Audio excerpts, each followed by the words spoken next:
Genesis chapter 38. It came to pass at that time that Judah departed from his brothers and visited a certain Adulamite whose name was Hira. And Judah saw there a daughter of a certain Canaanite whose name was Shua, and he married her and went into her. So she conceived and bore a son, and he called his name She conceived again and bore a son, and she called his name Onan. And she conceived yet again and bore a son, and called his name Shelah. He was at Chezib when she bore him. Then Judah took a wife for his firstborn, and her name was Tamar.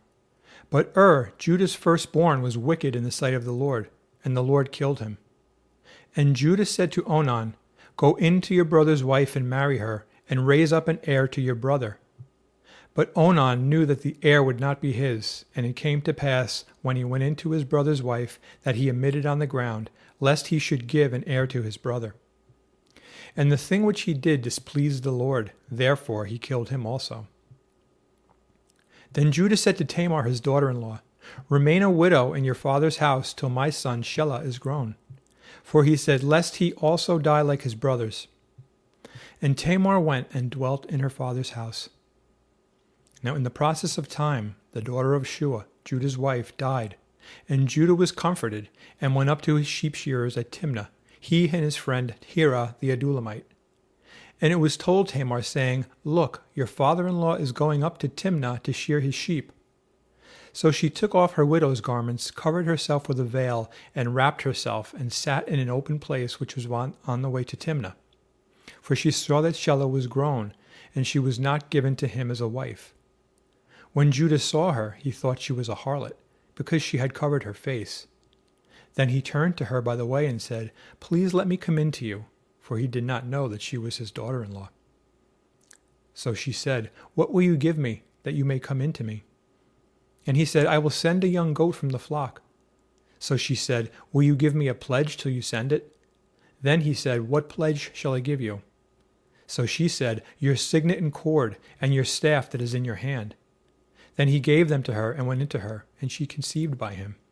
So she arose and went away, and laid aside her veil, and put on the garments of her widowhood.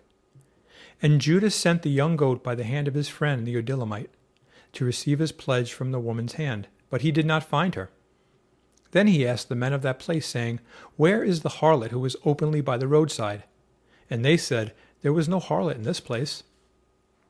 So he returned to Judah and said, I cannot find her.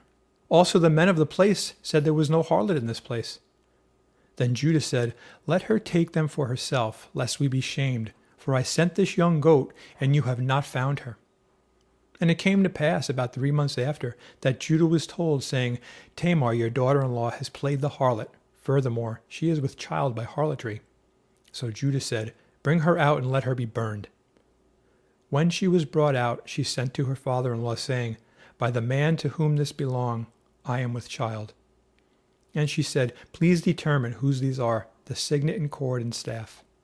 So Judah acknowledged them and said, She has been more righteous than I, because I did not give her to Shelah my son.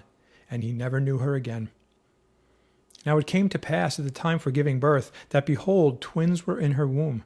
And so it was, when she was giving birth, that the one put out his hand, and the midwife took a scarlet thread, and bound it on his hand, saying, This one came out first. Then it happened, as he drew back his hand, that his brother came out unexpectedly. And she said, How did you break through? This breach be upon you. Therefore his name was called Perez. Afterward his brother came out, who had the scarlet thread on his hand, and his name was Zerah.